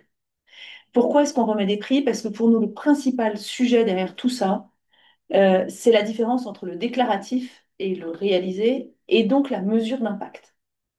Et ça, je sais que Delphine étant ingénieure, voilà, et très demandeuse de chiffres et de concret, quand on prend l'accompagnement en carrière, moi, ce qui m'a sidéré dans notre première enquête, c'est qu'on avait 80% des entreprises du Syndex qui disent on fait de l'accompagnement conjoint, 7% des conjoints qui disent on a bénéficié d'un accompagnement. Donc, que s'est-il passé entre les deux? Et c'est valable sur l'interculturel. 100% des entreprises font des formations interculturelles, y compris dans les clients avec lesquels on bosse le mieux. 48% des expats ont bénéficié de formations interculturelles. Parce que lui, il est déjà parti. Lui, de toute façon, il est américain, il est des US et il part en Bolivie, ça va, c'est le même continent. Lui, il a déjà été expat 3 fois. Lui, sa femme est mauricienne, donc de toute façon, pour le Mali, il n'y a pas de problème. Enfin, il y a elle a pas, de toute façon, ça fait 8 fois qu'elle bouge, elle va pas avoir envie de changer de boulot, de chercher du boulot, ou elle a 5 enfants, elle n'a pas envie de boulot. Euh, alors que lui, c'est un homme, c'est très, très, très important qu'on l'aide dans sa carrière. Voilà, il y a plein de présupposés, il y a plein de filtres par les expats eux-mêmes. Non, ça va, ma femme, elle n'a pas besoin elle a pas besoin d'aide, elle est hyper débrouillarde. Mon mari a fait ça. Non, non, c'est vraiment pas la peine que vous l'aidiez. Elle a fait HEC, elle va trouver du boulot. Quel rapport, quoi.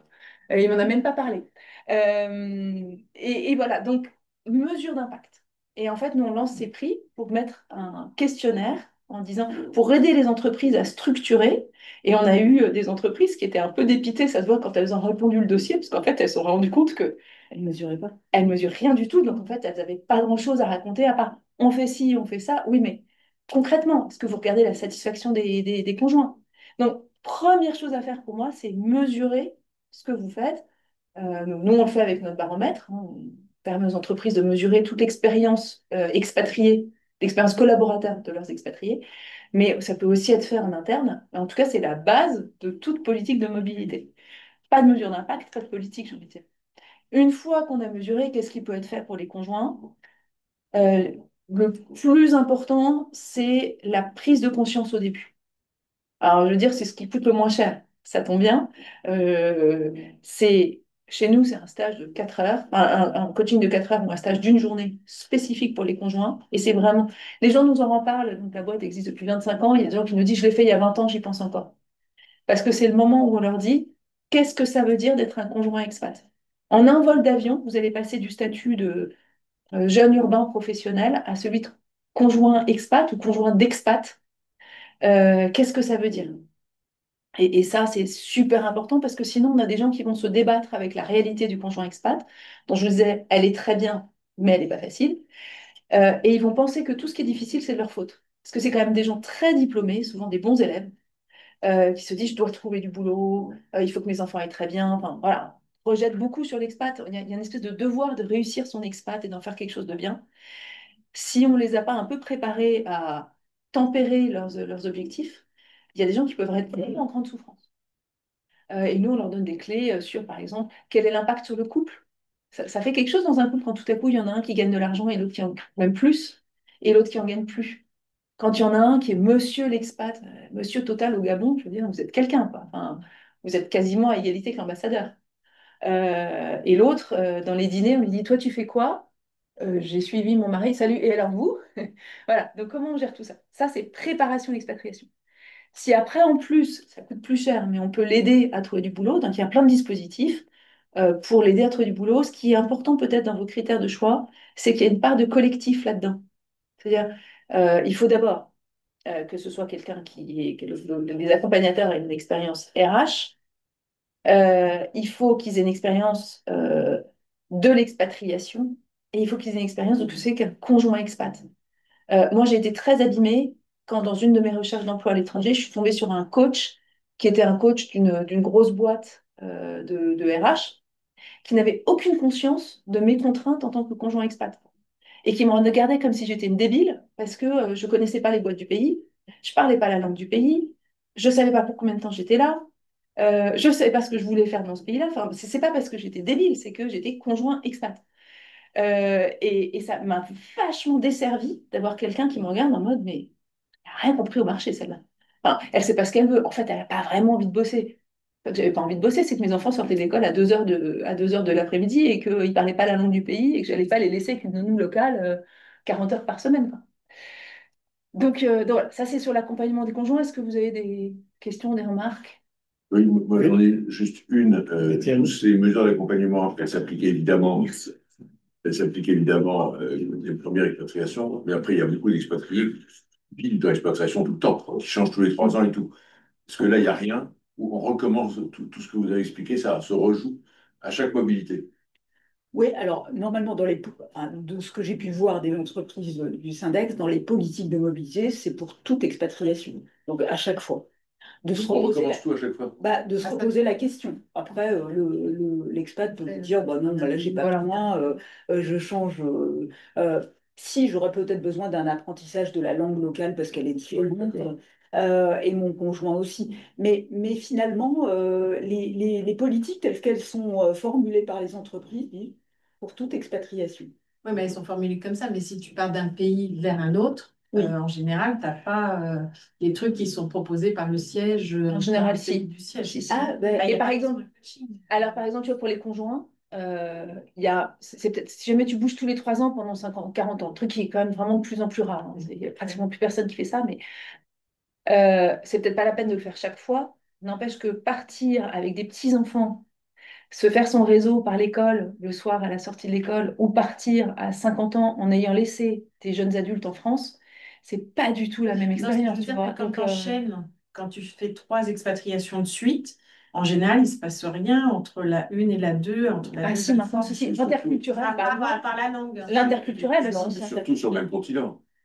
Un groupe qui est très important en Afrique, on va faire changer les gens tous les 3 ans. On va pas leur refaire tout le processus à chaque fois.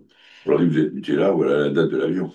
Ça dépend. Mais ouais, mais bon, il y aura la question et puis finalement, l'expat peut dire, moi, j'ai plus besoin. Non, ok, j'ai Enfin, la question ne va pas forcément juste. Bon, enfin, en tout cas, il y a peut-être une. D'accord. Oui, Une question justement par rapport à l'accompagnement au retour. Puisque, comme vous l'avez dit, ça c'est quelque chose de point faible, hein, c'est là où on voit le plus de difficultés. Donc là, sur votre slide, on voit que ça se concentre sur le professionnel, mais à la fin, ça ne fonctionne pas ou mal en tout cas.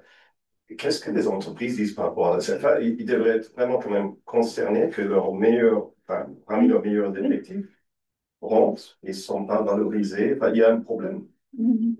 qu'est-ce qu'ils font en fait? Comment résoudre cela? Parce Oui, que oui, je comprends. Eh ben, ce sera l'objet d'un groupe de travail en 2026 parce qu'en fait, c'est un vrai sujet. Alors, on avait créé une charte du bien-être, de l'expatriation, où un des chapitres, c'était Pensez à votre retour. Et vous devez vous prendre en main pour penser à votre retour. Donc, quand vous êtes dans le pays, déjà, renouer des liens avec, par exemple, si c'est un retour à la maison mère, bah, renouer des liens, ne perdez pas les liens. Et pensez à ça en essayant de responsabiliser les personnes. Mais ça suffit pas. Ça suffit pas, effectivement. j'imagine bien que ceux qui partent en expatriation, bon, ils ne s'en rendent pas compte. Mais les entreprises devraient le savoir parce que bon, pour moi, ça il y a 10 ans, et c'était déjà fait il y a 10 ans. Mhm. Et donc, côté entreprise, il n'y a pas de réalisation, je veux dire, Ouais, mais quand même, s'il y a, par exemple, vous voulez être dans une grosse entreprise, vous voulez être cadre dirigeant, eh ben, il faut avoir fait de l'expatriation pour connaître les activités de l'entreprise. Donc, c'est quand même ça peut être encore une des conditions pour accéder à certains postes. Parce que sinon, vous ne connaissez pas le monde de l'entreprise, puisque vous ne connaissez pas l'activité, vous ne l'avez pas vraiment vécu. Donc, c'est implicite, hein, mais voilà, on sait que c'est quand même une condition pour accéder à certains postes. Et je crois vraiment que le frein est fini. Enfin, il y a deux freins. Il y a un frein organisationnel, c'est-à-dire que quand vous envoyez un expat en entreprise à l'étranger, tout le process est très clair. Vous avez un service mobilité international, donc c'est les RH qui se mettent d'accord avec la filiale. On saisit le service MOB qui organise tout, tout est préparé, et surtout les flux financiers sont clairs. On sait qui paye le départ. Et voilà. Et c'est comme c'est au moment des fiançailles, quand il s'agit d'acheter une jolie bague de fiançailles, comme on a envie que ça se fasse, tout le monde est d'accord pour que ça se fasse bien. Au retour, d'abord, il n'y a pas de process parce que là, il n'y a plus de gestion commune, talent, mob. À part dans quelques entreprises qui vraiment y réfléchissent, parce qu'ils sont quand même conscients du truc, hein, on en parle comme s'ils ne voyaient pas, mais ça fait aussi 20 ans qu'ils se posent la question. Mais il n'y a pas du tout, il y a très très peu d'entreprises où on se dit, il y a vraiment des people review, où on se dit, Maurice va rentrer dans 6 mois, il faut qu'on lui prépare un job. Parce qu'en fait, le... c'est facile de dire, on a un besoin à Tombouctou, on va regarder dans notre staff, on va trouver quelqu'un, on va le motiver, il va partir. Là, on sait que Maurice va rentrer, c'est compliqué de trouver un trou pour lui dans l'organisation. Et surtout, et donc Maurice va devenir quelqu'un de nettement moins sexy. Euh, et il devient assez vite, enfin, moi, quand j'entends les RH en parler, ils se mettent à parler de Maurice comme d'un problème. Alors que Maurice est un talent voilà. Et là, enfin, voilà, il faut vraiment qu'on arrive à craquer le truc. Il est vraiment temps d'y pencher parce que voilà, je suis d'accord avec vous. Ça fait 20 ans que ça dure. Ça fait tous les gens qui ont été en expat disent parfois le retour a une expérience complètement traumatisante parce que je pensais être un espoir et en fait je suis un problème. Et il y en a beaucoup qui quittent Et il y a un taux de départ qui est très important. Et nous, on a plein d'études, ça, si vous voulez, je pourrais vous les montrer, où l'année dernière, on a fait une grande enquête sur le retour, et on a demandé, mais la vue des expats, et les expats nous disent, j'ai mon niveau de morale, mon niveau de confiance en moi qui a baissé très fortement. Et je vous dis, il faut 7 ans pour que ça remonte. Et ça, c'est pour le collaborateur, imaginez pour le conjoint, qui a en plus énormément de mal à Et il y retrouver a du un boulot. boulot d'étranglement aussi, souvent. Dans Exactement. les groupes, parce qu'il n'y a pas assez de place. Mais bien sûr, Au siège. mais parce que le discours avant de partir, c'est Maurice, si tu pars, tu seras commercialisable, je sais pas quoi. Enfin, va aller au COMEX. tu vas arriver en haut de la pyramide. Donc on te reprendra, que ça se fasse. Et Non, après, Mais on te reprendra, mais à c'est quel nous qui niveau de la forme, pyramide? Le sujet, c'est ça, c'est-à-dire Et que les DG de Quelle filiale. est la tous les promesse? Maurice qui partent, on dit, quand tu vas revenir, tu vas voir le truc, sauf qu'il n'y a qu'une place de Il n'y a qu'une TP. place là-haut. Et donc, et la on pyramide payera inverse. Et puis en celle de plus, celui qui c'est l'a pas trouvé. Maurice qui va l'avoir. Maurice, il n'a pas bien travaillé son réseau. Il est un peu enfin, il a un peu disparu du radar. Et il y a Jules qui lui était resté, qui était à l'affût et qui voyait le PDG tous les jours. Et il a vachement mieux travaillé sa place. Enfin, et ça, c'est pour le PDG, mais c'est pareil à tous les niveaux du haut de la pyramide. Et donc, la question, c'est aussi, donc ce que disait Delphine sur comment est-ce qu'on fait de l'empowerment pour que Maurice se saisisse du sujet, c'est vachement important.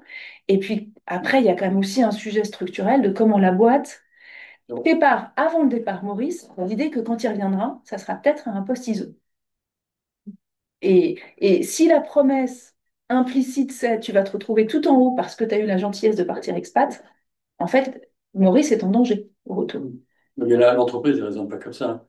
Parce que sur la ligne de départ, Il y a 5 Maurice, et c'est celui qui arrive, qui gagne la course qui sera retenu. Enfin, je veux Oui, dire, mais les 4 autres, ils sont hyper utiles à l'entreprise. oui, mais justement, c'est là où l'entreprise doit réfléchir, parce que si effectivement elle dit aux 4, vous avez toutes vos chances et c'est le top, elle crée Exactement. une frustration, etc. Or, Ouais, dans mais la réalité, c'est peut-être impossible. oui, mais c'est pareil, si Maurice était resté en France, il y a un moment aussi où il n'y aurait pas eu de la promotion pour les 4 Maurice. Oui, mais il n'aurait pas forcément quitté le groupe parce qu'il n'avait pas de poste. Il aurait eu un poste sur place au moins. Alors, il a peut-être attendu, il aurait peut-être été frustré. Là, à part, je vais citer une boîte, ça fait rien, mais à part la BNP qui a les placards les plus grands du monde, il y a quand même de moins en moins de gens qui mettent les expats de retour dans un placard. On a plutôt tendance à leur dire salut. C'est pas un problème d'expatriation. C'est une marque de l'actrice, oui. C'est pas un problème d'exploitation, c'est un problème de gestion des talents, ou de non-gestion des talents. Je vois que les DRH ont encore pas mal de boulot à faire pour gérer ça. Donc, ce lien entre talent et expat. Oui, mais c'est plus talent, parce que je connais des managers qui ont été expatriés à Honfleur ou à Romorantin. C'est l'expatriation. Hein. Tu vas à Romorantin parce que quand tu reviendras, tu auras la place, etc. Ou c'est le modèle des cabinets de conseil également, où bah, il y a un seul associé alors qu'il y avait 10 prétendants. Voilà, en gestion du talent. L'expatriation, peut-être simplement, apporte une accélération. Voilà une autre question qui n'a aucun rapport, mais c'est peut-être un. On n'a pas du tout parlé de Open Ben, mais c'est peut-être hors sujet par rapport à l'expatriation. C'est un vrai sujet qu'on se pose en permanence. Oui, là, c'est vrai que le thème était plutôt sur l'accompagnement, en fait. Donc, en effet, pas sur les packages, pas sur les contrats. C'est vrai qu'on avait traité ça. C'était important aussi. Oui, Alain, j'ai vu que tu avais levé la main tout à l'heure. Ouais. Chantier du retour, avez-vous des statistiques sur les ruptures du contrat après le retour? Parce que moi, j'ai eu beaucoup de contentieux en tant qu'avocat sur les retours d'expatriation, donc la rupture du contrat. Les expatriés à son retour. Les derniers chiffres qu'on avait, on avait 20% des expats au retour qui nous disaient qu'ils avaient quitté l'entreprise dans l'année du retour. Il faudrait regarder dans les... C'est énorme, hein. Faudrait regarder dans les 3 ans quand même. Et dans les 3 ans, forcément, ça va être plus que ça. 1%, 1%. Ouais. C'est ouais, oui, c'est énorme. Et c'est du déclaratif sur les expats. Il y a un truc, nous, dans les solutions qu'on propose, qui... Alors, je pense que, comme vous le dites, la solution, elle est organisationnelle, elle est côté talent, c'est là qu'est vraiment le truc. Après, l'expat a quand même un bout du volant dans les mains. Et nous, ce qu'on a mis en place, que je vous disais, la plupart des accompagnements ont lieu avant le départ ou dans les 6 mois après l'arrivée. Et les problèmes, notamment, je pense aux problèmes de couple, par exemple. Problème de couple, en fait, quand le conjoint a des problèmes, pour le collaborateur, ça devient un problème de couple. Euh, Tout ça, c'est plutôt dans l'année, 1 an et demi après. Et le retour, ça se prépare pas 3 mois avant, c'est plutôt 1 an et demi avant que ça doit se travailler. Donc nous, on s'est bien gratté la tête en se disant comment est-ce qu'on peut faire quelque chose qui soit une présence en filet de sécurité, en filigrane, et qui coûte pas trop cher non plus, puisqu'il s'agit de le faire pendant toute la durée d'expat. Et notre solution, c'est le Club Expat Premium, qui est donc un club auquel tous les gens qui ont participé à une formation chez nous sont abonnés et dans lequel, alors, il y a 2 leviers, il y a des articles, comme partout, mais le plus important, c'est qu'il y a une newsletter hebdo avec des sujets notamment interculturels qui lisent. On a quand même un taux d'ouverture de 40% sur une durée de 3 ans, donc c'est quand même pas mal. Et ça nous permet de leur faire passer des messages, et les messages, c'est inscrivez-vous à des ateliers sur votre vie perso en expat et sur votre carrière en expat. Et notamment, on propose donc, surtout la dernière année d'expat, un atelier sur gérer votre carrière, préparer votre retour, et tout du long de l'expat, comment est-ce que vous gérez vos relations avec le siège. Et les gens s'inscrivent. Et même s'ils ne s'inscrivent pas, ils voient passer toutes les semaines ce truc, comment gérez-vous les relations avec le siège, et c'est un filigrane. Et sur les relations de couple, curieusement, c'est l'atelier qui a le plus d'inscrits. Et moi, je suis toujours... C'est moi qui anime voilà, vous avez compris que le couple en expat, c'est un peu un sujet mission chez moi. Je suis toujours saisie de voir qu'on a des collaborateurs de très grands groupes qui viennent, qui s'inscrivent, qui nous disent des choses parfois ultra perso, ultra difficiles. Et c'est dire le désarroi dans lequel on peut être quand on est à 3000 ou 10 000 bornes de chez soi et que le couple vacille. Et on est vraiment fiers d'avoir ce service parce que, alors moi je ne suis pas conseillère conjugale, donc je ne vais pas rentrer dans l'intimité du couple, et puis en plus c'est un collectif. En revanche, nous, notre rôle, c'est de dire, dans la difficulté de votre situation, voilà ce qui est systémique. Il y a forcément des choses perso spécifiques à votre couple qui ne nous regardent pas, mais Il y a des déséquilibres fondamentaux au sein du couple expat qui sont typiques, qui se reproduisent quasiment pour tous les couples. Et on partage avec vous ces enjeux qu'on vous a déjà dit avant le départ, mais vous n'aviez pas entendu et c'est tout à fait normal. Là, maintenant que c'est vraiment aigu, on vous le rappelle et on vous rappelle les solutions qui existent typiquement pour les couples. Ben, déjà ça, on est hyper fiers de pouvoir mettre ça en place. Oui, du coup, je regarde sur mes stats. Avez-vous des stats également sur le taux de divorce Oui. pendant l'expat ou au Oui. retour d'exploitation? Oui, alors au retour, c'est difficile. Pendant l'expat, déjà, je tords le cou à une stat qui. Alors, je suis contente qu'on n'entend presque plus. Et là, c'est une de mes petites victoires personnelles. Quand j'ai écrit mon bouquin il y a 10 ans, on disait il y a un couple sur deux qui explose en expat. Je ne sais pas si vous avez entendu cette stat. Elle est aberrante. Je veux dire, on s'assoit une minute et on dit attendez. Et on me dit mais c'est normal, c'est un couple sur deux à Paris divorce. Oui, mais sauf qu'une expat, ça dure 3 ans, 5 ans. Donc si jamais un couple sur deux divorce en expat, mais au bout de 3 expats, il n'y a plus un couple, quoi. Donc ça, c'est complètement faux. Le seul chiffre vrai qu'on a, c'est il y a 8% des couples qui nous disent que leur couple est en grande difficulté en expatriation. 66% qui disent que l'expatriation a renforcé leur couple. Là encore, ce qui est bon n'est pas facile, hein. Ça a tiraillé, ça a été difficile. Après, j'imagine qu'il y a une question d'âge. Une femme qui part en tant que conjoint, qui ne travaille pas, qui a élevé ses enfants, passé 50 ans, les enfants sont partis. Je pense que voilà, c'est par rapport à des tranches d'âge aussi, où les chiffres doivent quand même être très différents. Ouais, c'est surtout que les divorces, ils ont lieu au retour. C'est ça. Parce que pour divorcer, on rentre, et ça, nous, ça sort de notre périmètre. Alors, on a des enquêtes sur le retour, mais on a un petit peu de mal à le voir. Mais en tout cas, nous, vraiment, le message, et alors, on travaille avec des associations qui travaillent pour la protection du conjoint, et notamment la protection du conjoint divorcé, parce que c'est trash, hein, le conjoint divorcé. Il y a beaucoup, enfin, c'est pour ça aussi qu'on remet nos prix, parce qu'il y a un vrai enjeu de protection, enfin, c'est de la RSE, quoi. C'est le conjoint qui a divorcé au bout de, voilà, à 50 ans, qui n'a pas travaillé depuis 30 ans, et le juge en France qui dit non, mais madame, il fallait quand même assurer vos arrières, quoi. Enfin, à notre époque, tout le monde travaille, tout le monde n'est pas conjoint expat, hein. Et qu'il n'y a pas de retraite, etc. Enfin, c'est vraiment trash. Donc, il y a des assos qui s'occupent de ça, on travaille avec eux, de temps en temps, ils nous engueulent, hein. Ils me disent, Alix, t'arrêtes pas de dire qu'il n'y a pas beaucoup de divorces en expat, tu joues contre la maison, là. Je dis, bon, d'abord, je ne peux pas travestir les chiffres. En plus, je crois vraiment qu'il n'y a pas des masses de divorces. En revanche, quand il y a des divorces, ils sont épouvantables. Parce que souvent, il y en a c'est des divorces internationaux. Je dis, on rentre pour divorcer, mais souvent, il y en a un qui repart dans le pays. Enfin, le conjoint rentre avec les enfants, mais l'autre reste dans le pays. Et là, on se met à avoir des histoires de garde d'enfants internationales, c'est un cauchemar. Et puis, sur le plan du partage des biens, on n'est pas un partage entre égaux. Il y en a vraiment un qui a. Et souvent, en plus, comme il faut se marier pour partir à l'étranger, grande découverte du couple, c'est que souvent, c'est le droit local qui s'applique. Parce que ça fait 6 ans ils sont mariés juste avant de partir, pas de contrat de mariage, et donc c'est le contrat local qui s'applique. Voilà. Et donc là, on revient, comme d'habitude, en expat, tout se joue à la préparation. Pardon, je vais être un peu forte, mais c'est irresponsable de partir en expat sans avoir été voir un notaire ou un avocat, tellement les enjeux sur la protection des deux conjoints, enfin, et notamment du conjoint, sont importants. Je suis un peu virulente, hein, pardon, mais parce qu'on voit Non, oui, des situations tellement horribles au retour, alors qu'il suffirait d'un contrat de mariage bien, bien ficelé. Et d'abord, c'est toujours cette histoire de bague de fiançailles. C'est vrai. Avant de partir, tout le monde est d'accord pour dire que c'est pas juste que le conjoint n'ait pas une protection, c'est évident. Mais une fois qu'on est sur place et qu'il y a un conjoint chinois ou ivoirien ou je sais pas quoi, enfin un nouveau conjoint en place, tout à coup, l'expat, il n'a plus du tout envie de partager.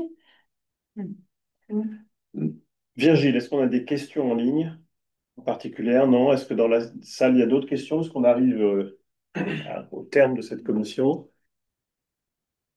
Bon. Alix, merci. Delphine, merci. Je pense que c'était très intéressant.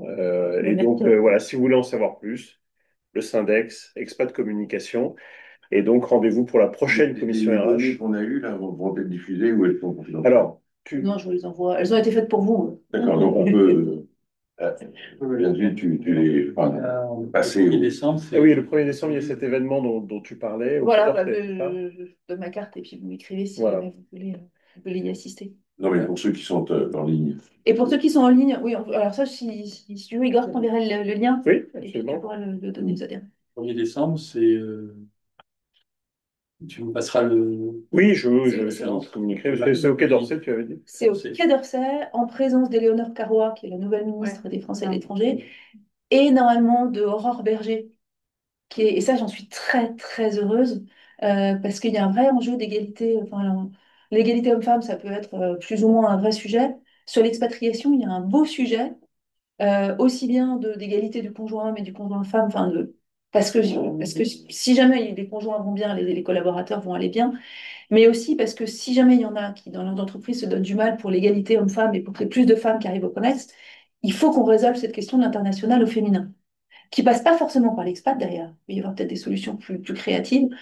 En tout cas, il faut donner les moyens aux femmes de s'expatrier et il y a pas des masses, il y a encore beaucoup de freins, pas chez les entreprises, chez les femmes, qui rendent ça plus difficile. Donc, je suis contente qu'Aurore Berger vienne prendre ce sujet.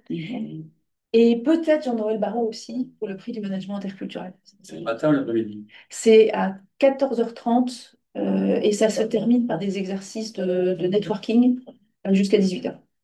Il faut s'inscrire. Et il faut que je vous invite. Bon. Il faut que je vous invite. Donc, Parfait. Bon, ben, merci à tout le monde et à l'année prochaine.